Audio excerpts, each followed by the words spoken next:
Welcome back, everybody. My name is Jared for TGN Technology and the Smoking Android. And yes, the long-awaited review of our Parrot AR Drone 2.0 is finally here. However, there's a bit of a... the thing is, I wasn't able to get any footage of it flying or record any footage from the drone itself of it flying. And this might explain why.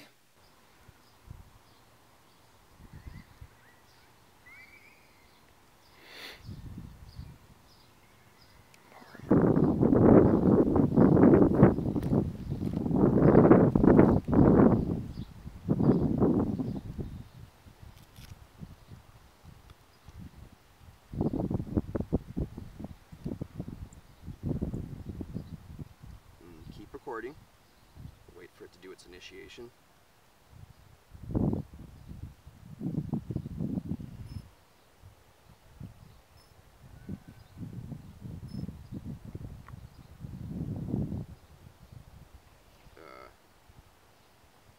It only did 2. Did 3. Or 3. Alright, so as you noticed in the video, or in the past couple of clips there, we were having a bit of some technical difficulties. Now, as a reviewer, I have to test these products out, right? I gotta give it about a week, sometimes 2 weeks before I can give it a full review, instead of just playing with it for a day, seeing that it's cool, and then just giving you guys a total false report. Well, during my time testing it out, you know, I had a lot of fun with it, played with it several times. And, of course, with any new flying product, helicopter, things like that, you know, there's bound to be a couple of spills and crashes. So, you know, regarding the spills and crashes, I'll have my opinions on that. But the weird thing is that after I took a couple spills and crashes, the thing was still working like a champ. And I was actually quite impressed with its ability and durability to not malfunction after a couple of small bumps and scrapes. So after like I said, had a couple of bumps and scrapes, fallen on the ground, charged it back up, flew it again until the battery drained, which is actually another cool point that I'd like to point out. If you're flying it around, the battery starts draining, not only will it tell you on your phone itself, because whether you have a phone, iOS based device, or an Android based device, tablet, phone, it'll actually start beeping at you and tell you when the battery's starting to die, which is obviously really helpful because you don't want this thing, you know, 60 feet in the air, the battery dies and the propellers just kind of stop and the thing just drops out of the sky. That would be bad. So what it does is it beeps, and then once the battery is pretty much fully depleted, it actually takes control away from you, the user, and slowly starts to safely land the drone by itself, all on its own. I thought that was just absolutely fantastic. So it not only will it prevent you from crashing the thing, but it'll probably save you a couple of bucks in the long run if you think about it. However, once I was done playing with it and the battery ran out and it safely landed on the ground and all 4 propellers or rotors were working, I put it back in its box to take it home and prepare for a full review and to, you know, go back out there again and start recording footage of it flying. Unfortunately, when I brought it out, as you could see, only 3 of the 4 rotors would system check. And by system check, I mean when you turn the drone on for the first time. By turning it on, I mean plugging in the battery. It does this little system check where all 4 rotors kind of twitch a little bit, and then you're good to go. Well, normally that happens. Unfortunately, this time around, I was not able to get all 4 to turn on. In fact, what had happened was only 3 of these would twitch, and the 4th one wouldn't turn back on. So I did a little bit of research, and turns out, actually on the AR drone website itself, they have a forums, a really, really helpful forum with all kinds of user input, things like that, tips and tricks, stuff like that. And it turns out this is actually a pretty common problem. For a couple of the posts that I read, they had mentioned that they had played with it for about 2 hours, and when they went to go charge it again, and they hadn't dropped it, it hadn't crashed or anything. This guy was, I'm assuming, a seasoned pilot when it comes to RC helicopter type products. You know, he had flown it for 2 hours, so you know, obviously he charged it quite a few times. And then when he went to go play with it again, it was giving him the only 3 motors were working, and as you noticed on the clip before, the emergency, or not the emergency, the message that it reads on the screen of the phone says motors emergency. So I got confused and I kind of started looking into that, and it's kind of unclear of what caused the problem. Either a lot of people are thinking that maybe there's a cable in the drone itself that had come undone from the board for whatever reason, or that the motor itself had just fried, in which case you'd have to either order a replacement to fix it yourself or send the drone in to pair it for repairs, which was really unfortunate, especially considering I went all the way out into this big field, was ready, I had my whole big production set up, ready to go, and the second I plugged in the battery, it refused to fly. So that was disappointing. So aside from that, I'm still going to give you my review and opinions of the product itself based on my time spent using it during these test phases or these reviewing phases that I generally put products through. So this is going to be sort of more of a cons or pros versus cons type of review, if that makes any sense. So let's go ahead and get started. So the first thing I wanted to talk about was how fun it was to actually play with when you get the hang of it. When you first power it up, you know, if you're like most guys out there, and I'm assuming the majority of males out there will be purchasing this over females. My wife could care less about these types of toys, but once you get it fired up, see, the problem with guys is that we don't tend to read instructions, and we just kind of throw it in there, read through maybe the first 2 pages of instructions, maybe even go that step further and look at some YouTube videos to explain further on what we can do with the device, and then we go from there. So the problem is that with the directions that come with the device itself, they're very, very vague. In fact, there's something called absolute control, which is perfect for beginner flyers, which if I had have known about this function before I started playing with it, perhaps if they had put it in the instructions that come with the device, you know, I probably wouldn't have crashed it as many times as I had. But basically what absolute control does is it gives you complete control over the device. Now there's different types of control settings you can have, just like playing a video game. You know, you can swap the controls for left-handed, right-handed, and so on and so forth. However, with this one it's really cool because you can either use on-screen joysticks or you can use the gyroscope on your device to control it. So I mean, if you were to tilt it forward, it would then go forward. If you were to tilt it back, it would come back to you. And all you have to do is worry about the elevation or altitude control, which would be on the left side of the screen on your device. In order to fully get the proper experience and the proper information to fly this device without flying it into a wall first, you really need to go onto the Para Drone website and go through their 3 tutorial videos, which are really helpful. Something else I thought that was really cool with the Para Drone 2.0 was the fact that they actually have pre-programmed tricks. Now, there's only one for now, and I'm assuming we could probably expect to see some more as time goes on, maybe with further firmware updates and application updates to the applications that you load onto your devices. But it was a flip type of trick where all you gotta do is double tap on the screen and the thing actually does this sort of barrel roll where it literally just sort of stops in midair, flips around, and stabilizes itself with that, which I thought was just absolutely fantastic. So another thing is self-stabilization, which is actually safe for you. But what I mean by self-stabilization is that on the bottom of the AR drone here, it's actually got a bunch of sensors. I don't know if you can make it out there on the camera, but there's quite a few sensors. And what that enables you to do is, as soon as you press takeoff, while it's just sitting on the ground, it'll actually levitate off the ground to about 1 meter and hold there, and it stays there perfectly. As long as there's no wind going around, you'll be okay. If there's a bit of wind, you'll find that it tends to sort of drift off a little bit, which I kind of wish there was some sort of a wind gauge. I don't know. I'm not a developer of these products, but if there was some sort of a meter or a sensor to be able to be, you know, counterintuitive, is that the right word? To basically be able to hold off the wind and stabilize itself against the wind. That would be really great. But you know, what's great about this safe stabilization is that you know, if you find that your drone is getting a little bit out of control, you just let your fingers go off of the display of your device, you know, the controls basically, and the thing will stop dead in its tracks where it is and hold there until, for instance, maybe you're like, holy smokes, that was going crazy, maybe it's time to land the thing. So that's really neat, and furthermore, with the self-stabilization, when it's time to land the drone itself, you just have to hit the land button, which is the same button that the takeoff button is, and it will literally just boop start lowering itself down nice and slowly and safely to the ground, which I thought was absolutely fantastic. Instead of us trying to figure out how to get it to land properly, balancing it and pitch and yaw and all that stuff could be really, really complicated for even the most advanced users out there. So really great to see that they've included that feature.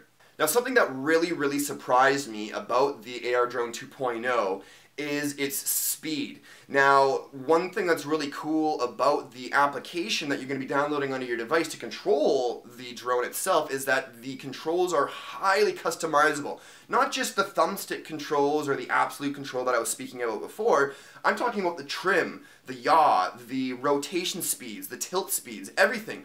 You can set it, the defaults are sort of, in my opinion, the default settings are a bit quick for my liking, just because I've never flown anything radio controlled before, or never flown a radio controlled aerial product before. But man, does it go quick. So what I usually did was actually bumped everything down to the very minimal settings. You can control how high it will go before it takes off on you, things like that. But what was really neat is the tilt. Now, when you bump the tilt up all the way, the tilt is basically this. So if you have the tilt set to minimum, the drone will slowly tilt forward. Now, if you have it set to maximum, the thing will look like this and just start flying, obviously because the propellers, the downforce is positioned differently, and the thing will just take off like a rocket. So if you're not a very experienced user, I definitely recommend bumping those settings down to the absolute minimum just to get a hang of the device itself. Once you become more experienced, maybe start playing with some of those settings and bumping them up in small increments and see what you can do. I know when I bumped up the rotation speed to maximum, the thing was spinning around like this at breakneck speeds, which actually looked really, really neat. However, for maneuvering, when I'm trying to maneuver in and out like that, I found that if I had the rotation speed bumped up to maximum, the thing would just start whipping around. In fact, it would get so out of control to the point where it would whip around and the device would actually flip like this over and fall down. Now, while we're on that topic of, doing crazy things with it, what's neat is that when the thing actually bumps into a wall, if it crashes into a wall, or, it goes a little bit too much vertical and the sensors aren't able to stabilize the drone anymore, the rotors will actually cut off and the thing will just drop out of the air. Now, some of you may be thinking, well, it drops out of the air, that could potentially damage the thing. That is true to a point, but you got to remember that the AR drone is actually pretty light. I mean, this thing isn't even, well, I'd say it's probably about a half a pound, and mind you, I haven't looked at the technical specifications weight-wise of the thing, but, and it's made with some pretty durable materials. And so why I think it's a fantastic idea that all of the rotors have power cut to them when something like that happens is, say for instance, it's, oh, I don't know, you bump into a wall and, the thing flips over. Well, how are you going to grab the thing to put it back right side up when all four propellers are spinning at extremely high rotations? You could easily not only injure yourself, but damage anything that it may be lying on top of. So the fact that it actually cuts power to the rotors is, I think, fantastic in my personal opinion. So another really, really cool part of the Drone 2.0 is its 720p front-facing camera that records at 30 frames per second, which is actually quite impressive. In fact, I've done some testing during my testing time with it, and the video quality is actually quite impressive. There are times when if your drone moves a little bit further away from your device, which you're controlling it from, because keep in mind, this is all controlled via Wi-Fi, right? The drone itself actually emits a Wi-Fi signal. It's almost like a Wi-Fi repeater or router, if you will, and then obviously connects to your device that way. So the further away from your device you move, the weaker the signal gets, and that actually translates into some sort of lag, I guess, some video lag, coming from the device itself. Now that is provided that you're actually recording it through to your device. There's two options to actually record with this device. One is a USB, and I'll just show you guys here. There's a USB, holy smokes if I can even get it off. Yes, as I was mentioning, there's actually a USB cord right here that you can see.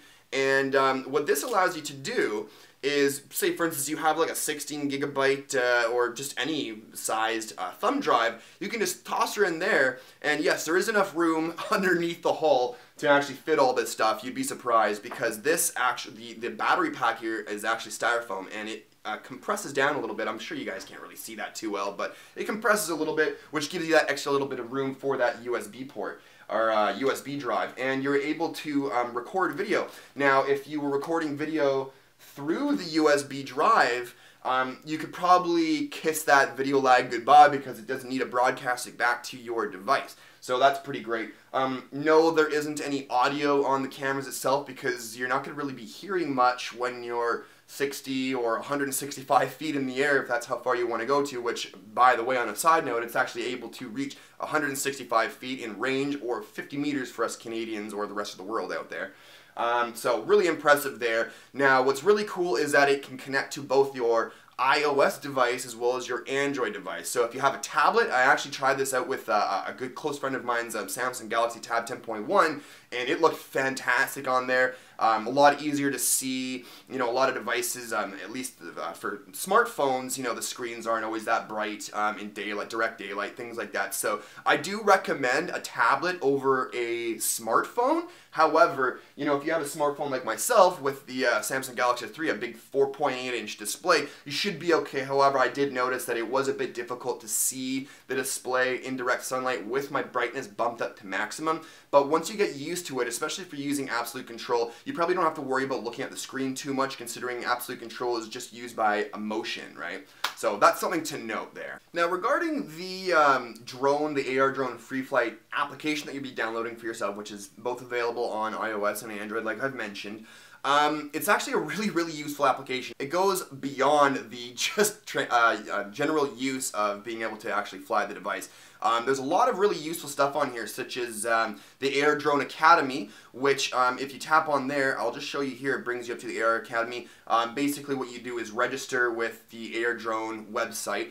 You can keep track of your flight's data, location, photos, videos, and share them with the community of other pilots all over the world. Very cool stuff there. So there's a bit of a community. If I was to go back, there's also another option here where the top left-hand corner there, you can actually select to see and view your photos and or videos that you've taken with the AR drone right from your device itself, which I thought was pretty darn cool. So that means that basically right after your flight, as soon as you've gotten some pretty cool landscape shots and some cool videos, you can immediately share them and watch them with your friends just like that. You don't have to go home and upload it to your computer or anything like that, right from your device. I thought that was absolutely fantastic. Now, another really neat feature about the AR drone application itself is that it has an AR drone update. Now, because this is a sophisticated device, you know, and it's not a cheap one at that, you're probably going to want to make sure that it's up to date with the latest firmware so that it can do more things in the future and, you know, increase its performance, things like that, right? Well, it has the ability to actually update the AR drone's firmware on the fly from the device itself. So once you have these two synced up via Wi-Fi, all you have to do is tap on AR Drone Update, and if there's any updates available, it'll actually download them to your phone and broadcast them straight to the AR drone itself on the fly right away, no questions asked. Absolutely fantastic.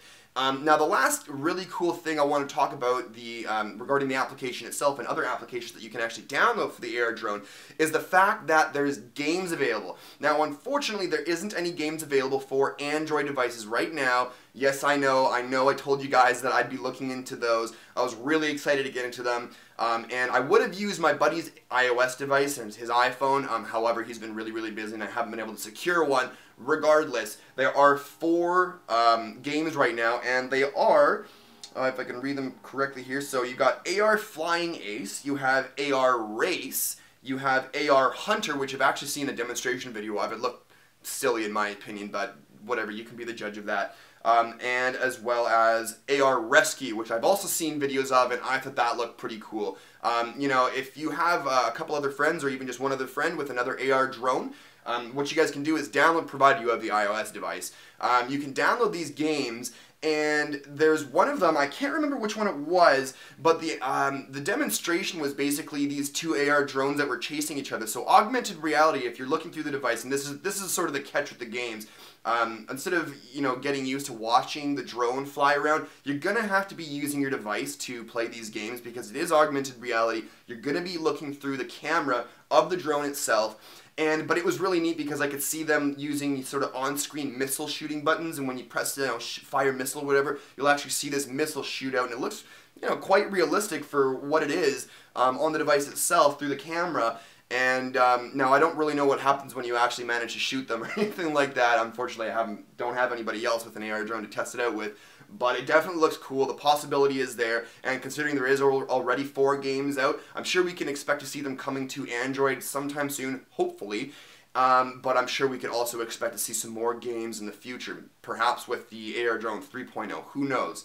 So pretty cool stuff there. Now this part I thought was pretty cool. This is sort of more for the modders and hackers community out there. The AR Drone is, I don't know 100%, but I think it might be somewhat open source. And the reason I say that is because I've done some research on this, and there's actually custom firmwares that you can download for this. Kind of just like a custom ROM for your Android device. But there's custom firmwares that you can download for this, as well as custom applications like free flight applications that would actually replace the proprietary application that AR Drone has available for us to download and control this thing with. There's other custom ones developed by the community for you to download. I haven't really looked into them. I didn't download any of them or even try flashing this. This isn't my device. This isn't my unit. I'm not going to start modding it until I'm told to. But so really cool to know that. In fact, I've actually seen some videos of people with some of their custom application, their custom flight control applications, and they do look a lot different. They're a lot more bright. The UI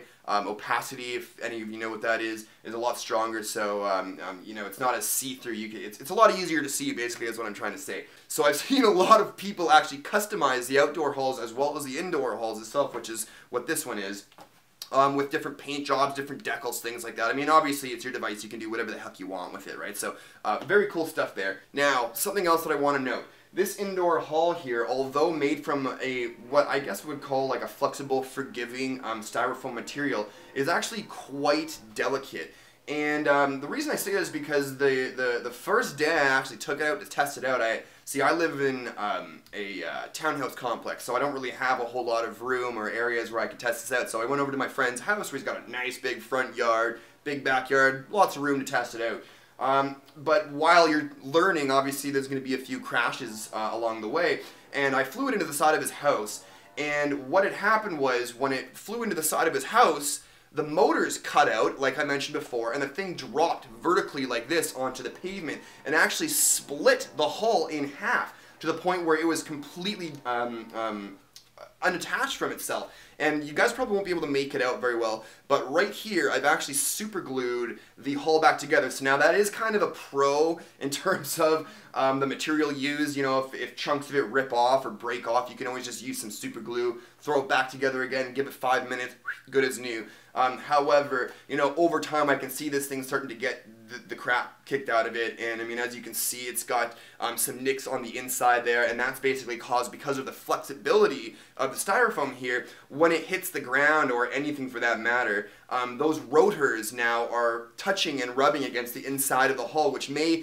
actually damage the rotors itself because you're preventing it from moving, which means the gears inside of it are going to start grinding, as well as it starts to chew away at the inside of the indoor hull. I was really, really disappointed to see that. My only saving grace for it was the fact that I was actually able to glue it back together. So hopefully the people over at the Source by Circuit City, which is where the only place in Canada you'll be able to purchase this thing from, exclusive to the Source by Circuit City, hopefully they don't get too pissed off at me for that one. Now, something really, really important that I wanted to note is that because it's connected via Wi-Fi, you only have a range of what the drone itself provides to your device. So I've actually read a lot of comments in the forums and done a lot of research about this, because I said to myself, well, what happens when it loses connection? Will it just drop out of the sky by itself? Will it do the same thing that it does when it starts getting low on battery? Will it just start to lower itself all by itself?